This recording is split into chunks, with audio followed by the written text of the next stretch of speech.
ನಮ್ಮ ಫ್ರೆಂಡ್ ಒಬ್ಬರು relocate ಆಗ್ತಾಯಿದ್ರು. So ಅವ್ರಿಗೆ ಬಾಯ್ ಹೇಳಿ ಸೆಂಡ್ ಆಫ್ ಮಾಡೋಣ, ಲಾಸ್ಟ್ ಒಂದು ಮೀಟ್ ಆಗೋಣ ಅಂತ ಒಂದು ಸ್ಮಾಲ್ ಸ್ನ್ಯಾಕ್ ಪಾರ್ಟಿಗೆ ಪ್ಲ್ಯಾನ್ ಮಾಡಿದ್ವಿ. ಮಕ್ಕಳು ಮತ್ತು ಲೇಡೀಸ್ ಮಾತ್ರ ಹೋಗ್ತಾ ಇರೋ ಕಾರಣಕ್ಕೆ ಹತ್ತಿರದಲ್ಲಿರೋಂಥ ಲೊಕೇಶನ್ಗೆ ಹೋಗೋಣ ಅಂತಲೂ ಅಂದ್ಕೊಂಡ್ವಿ. ಆಟೋಲಿ ಹೋದ್ವಿ, ಬಿಕಾಸ್ ಲೊಕೇಶನ್ ಹತ್ತಿರ ಇದ್ದಿದ್ದರಿಂದ. ಸಿಟಿ ಒಳಗಡೆ ಏನಾದರೂ ಮಕ್ಕಳನ್ನ ಕರ್ಕೊಂಡು ನಾನು ಒಬ್ಬಳೇ ಹೋಗಬೇಕು ಅಂದಾಗ ನಾನು ಕ್ಯಾಬ್ ಬುಕ್ ಮಾಡ್ಕೊತೀನಿ. ಮತ್ತು ಮನೆ ಹತ್ರ ಎಲ್ಲಾದರೂ ಹೋಗಬೇಕಂದ್ರೆ ಟೂ ವೀಲರಲ್ಲೇ ಕರ್ಕೊಂಡು ಹೋಗ್ತೀನಿ. ಸ್ವಲ್ಪ ದೂರ ಇದ್ದರೆ ಈ ಥರ ಆಟೋ ಪ್ರಿಫರ್ ಮಾಡ್ತೀನಿ. ಸಮ್ಮರ್ ಆಗಿರೋದ್ರಿಂದ ಆಟೋನೇ ಬೆಸ್ಟ್ ಅಂತಲೇ ಹೇಳ್ಬೋದು, ಗಾಳಿಗೆ ಆರಾಮಾಗಿ ಹೋಗ್ಬೋದು. ಅಲ್ಲಿ ನಾನು ಫುಡ್ಸಿ ಅಂತ ಲಾಸ್ಟ್ 2-3 ವೀಡಿಯೋಸ್ ಬ್ಯಾಕ್ ಪರಿಚಯ ಮಾಡಿಕೊಟ್ಟಿದ್ದೆ, NRI ಲೇಔಟು. ಅಲ್ಲಿಗೆ ಹೋದ್ವಿ, ಏಕೆಂದರೆ ಆರಾಮಾಗಿ ಕೂತ್ಕೊಂಡು ಮಾತಾಡ್ಬೋದು, ಮಕ್ಕಳು ಸಹ ಆಡ್ಕೊಂಡಿರಲಿ ಅಂತ. ಈ ಸಲ ನಾನಿಲ್ಲಿ ಹೊಸದಾಗಿ ಅಬ್ಸರ್ವ್ ಏನು ಮಾಡಿದೆ ಅಂದರೆ, ಬರ್ಡೇ ಪಾರ್ಟೀಸನ್ನು ಸಹ ಅಲ್ಲಿ ಮಾಡ್ಕೋಬೋದು ಅಂತ. ಒಂದು ದೊಡ್ಡ ಪಾರ್ಟಿ ಹಾಲ್ ಥರ ಇದೆ, ಓಪನ್ ಸ್ಪೇಸು. ಸೊ ಅವರು ಬರ್ಡೇ ಆರ್ಡರ್ಸು ತಗೊತಾರಂತೆ. ಕೇಕು ಡೆಕೋರೇಷನು ಅವರೇ ಮಾಡ್ಕೊಡ್ತಾರಂತೆ, ಅಥವಾ ನಾವು ಪ್ರೈವೇಟಾಗೆ ಮಾಡ್ಕೋಬಹುದು. ಆ್ಯಂಡ್ ಬರ್ಡೇ ಹಾಲು ಫ್ರೀ ನಮಗೆ. ಆ್ಯಂಡ್ ಅಲ್ಲಿನ ಫುಡ್ಡು ಆರ್ಡರ್ ಮಾಡಿಕೊಂಡು ತಿನ್ಕೋಬೋದು. ಸೊ ಎಲ್ಲ ಆಲ್ ಇನ್ ಒನ್ ಒಂದೇ ಪ್ಲೇಸಲ್ಲಿ ಸಿಗ್ಬೋದು. ಸೊ ನೀವು ಬರ್ಡೇಸ್ ಏನಾದರೂ ಅಲ್ಲಿ ಆಜುಬಾಜು ಇರೋರು ಏನಾದರೂ ಪ್ಲ್ಯಾನ್ ಮಾಡ್ಕೋಬೇಕು, ಸೆಲೆಬ್ರೇಟ್ ಮಾಡಬೇಕು ಅಂದರೆ ಈ ಲೊಕೇಶನ್ನ ಆಫ್ ಮಾಡ್ಕೋಬೋದು. ಒಂಥರ ಒಳ್ಳೆ ಆಪ್ಷನ್ ಅಂತಲೇ ನನಗನ್ನಿಸ್ತು. ಮಕ್ಕಳನ್ನ ಆಡ್ಕೊಳ್ಳೋಕ್ಕೆ ಬಿಟ್ಟೆ. ನಮ್ಮ ಫ್ರೆಂಡ್ಸು ಒಬ್ಬೊಬ್ಬರಾಗೆ ಜಾಯಿನ್ ಆಗ್ತಾಯಿದ್ರು. ತುಂಬ ಕ್ಲೋಸ್ ಆಗೋದ್ರೆ ಫ್ರೆಂಡ್ಸು ಆಗೋದ್ಮೇಲೆ ಟ್ರಾನ್ಸ್ಫರ್ ಆಗೋದು, ರಿಲೊಕೇಟ್ ಆಗೋದು ಅಂದರೆ ಬೇಜಾರಾಗತ್ತಲ್ವ. ಬಟ್ ಏನು ಮಾಡೋದು, ಫ್ಯಾಮಿಲಿ ಕಮಿಟ್ಮೆಂಟ್ಸ್ಗೋಸ್ಕರ ಆ ಥರ ಸ್ಟೆಪ್ಸ್ ತಗೊಳ್ಳೇಬೇಕು. ಸೊ ಈವ್ನಿಂಗ್ ಆಯಿತು, ಎಲ್ಲರೂ ಒಬ್ಬೊಬ್ಬರೇ ಬಂದು ಸೇರಿದ್ರು. ಮತ್ತು ಯಾರ್ಯಾರಿಗೆ ಏನೇನು ಬೇಕೋ ಆರ್ಡ್ರ್ ಮಾಡ್ಕೊಂಡು ತಿನ್ಕೊಂಡ್ವಿ. ಆ್ಯಸ್ ಯೂಶ್ವಲ್ ನಾನು ಹೇಳ್ದಂಗೆ ಟೇಸ್ಟಿ ಫುಡ್ನ ಎಂಜಾಯ್ ಮಾಡಿಕೊಂಡು ಮಂಚ್ ಮಾಡಿಕೊಂಡು ಒಬ್ಬರನ್ನೊಬ್ಬರು ಮಾತಾಡಿಕೊಂಡು ಒಳ್ಳೆ ಟೈಮ್ ಸ್ಪೆಂಡ್ ಮಾಡಿದ್ವಿ. ಒಂದು 2 ಅವರ್ ಸ್ಪೆಂಡ್ ಮಾಡಿದ್ವಿ. ನಮ್ಮ ಫ್ರೆಂಡ್ಸ್ಗೆ ಎಲ್ಲರಿಗೂ ವೀಡಿಯೋಸ್ ಅಂದರೆ, ಫೋಟೋಸ್ ಅಂದರೆ, ರೀಲ್ಸ್ ಅಂದರೆ ಇಷ್ಟ. ಸೊ ನಾನು ಕ್ಲಿಪ್ಸ್ ತೊಗೊಂಡಿದ್ದಾಗ, ವೀಡಿಯೋಸ್ ಶೂಟ್ ಮಾಡ್ತಾ ಇದ್ದಾಗ ಅವರೆಲ್ಲರೂ ನಗ್ತಾ ನಗ್ತಾ ಖುಷಿಯಿಂದ ಎನ್ಕರೇಜ್ ಮಾಡ್ತಾಯಿದ್ರು.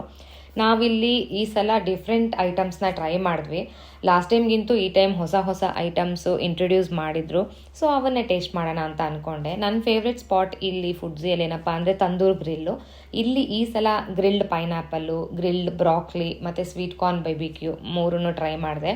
ಎಲ್ಲನೂ ಚೆನ್ನಾಗಿತ್ತು. ಆಂಧ್ರ ಸ್ಟೈಲ್ ಈರುಳ್ಳಿ ಪೆಸರಟ್ಟನ್ನು ಇಂಟ್ರೊಡ್ಯೂಸ್ ಮಾಡಿದ್ರು, ಅದನ್ನು ಸಹ ತಿಂದೆ. ಸ್ಪೈಸಿಯಾಗಿ ಪರ್ಫೆಕ್ಟ್ ಅಥೆಂಟಿಕ್ ಪೆಸರಟ್ಟು ಅಂತಲೇ ಹೇಳ್ಬೋದು, ಪಕ್ಕ ಆಂಧ್ರ ಶೈಲಿಯಲ್ಲಿತ್ತು. ಅದನ್ನು ಸಹ ಮಂಚ್ ಮಾಡಿದೆ.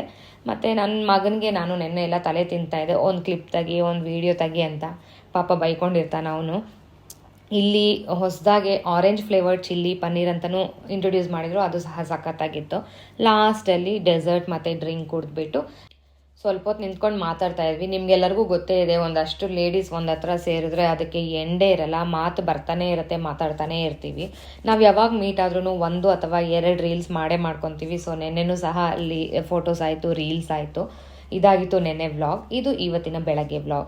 ಮಕ್ಕಳಿಗೆ ಬೂಸ್ಟ್ರು ಆರ್ಲಿಕ್ಕೆ ಇಟ್ಟಿದ್ದೀನಿ. ಆ್ಯಂಡ್ ನಮಗೆ ಬ್ರೇಕ್ಫಾಸ್ಟ್ಗೆ ರವಾ ಇಡ್ಲಿ ಮಾಡ್ಕೊಳ್ಳೋಣ ಅಂತ ರೆಡಿಮೇಡ್ MTR ರವಾ ಮಿಕ್ಸು, ಅದಕ್ಕೆ ಕ್ಯಾರೆಟು, ಕೊತ್ತಂಬರಿ ಸೊಪ್ಪು, ಉಪ್ಪು, ಸೋಡಾ, ಮೊಸರು ಹಾಕಿ ಚೆನ್ನಾಗಿ ಕಲಸಿ 10-15 ನಿಮಿಷ ನೆನೆಯಕ್ಕೆ ಬಿಡ್ತೀನಿ, ಏಕೆಂದರೆ ಮೆತ್ತಗೆ ಬರುತ್ತೆ ಅಂತ.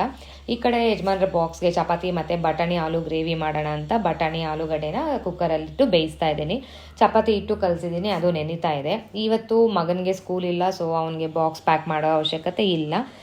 ಹಿಟ್ಟು ನೆಂದಿದೆ. ಆ್ಯಂಡ್ ಇಡ್ಲಿ ಇಡ್ತಾ ಇದ್ದೀನಿ. ಪುಟಾಣಿ ಇಡ್ಲಿ ಸ್ಟ್ಯಾಂಡ್ ನಂದು, ಒಂದು 12 ಇಡ್ಲೀಸ್ ಆಗುತ್ತೆ. ಆ್ಯಂಡ್ ನಮ್ಮ 4 ಜನಕ್ಕೂ ಒಂದೊತ್ತಿಗೆ ಸಾಕಾಗುತ್ತೆ. ಇದು ನನ್ನ ಫ್ರೆಂಡ್ ನನಗೆ ಮದುವೆಗೆ ಗಿಫ್ಟ್ ಮಾಡಿದ್ದು, ಸೊ ಇದುವರೆಗೂ ಅದೇ ಯೂಸ್ ಮಾಡ್ತಾ ಇದ್ದೀನಿ. ಈ ಕಡೆ ಕರಿಗೆ ಶುಂಠಿ, ಬೆಳ್ಳುಳ್ಳಿ, ಒಣಮೆಣ್ಸಿನ್ಕಾಯಿ, ಬ್ಯಾಡಗಿ ಮೆಣಸಿನ್ಕಾಯಿ, ಕೊಬ್ಬರಿ, ಗೋಡಂಬಿ ಮತ್ತು ಚಕ್ಕೆ ಲವಂಗ ಚಿಕ್ಕದಾಗಿ ಹಾಕಿ ರುಬ್ಕೊಂಡು ಬರ್ತಾ ಇದ್ದೀನಿ.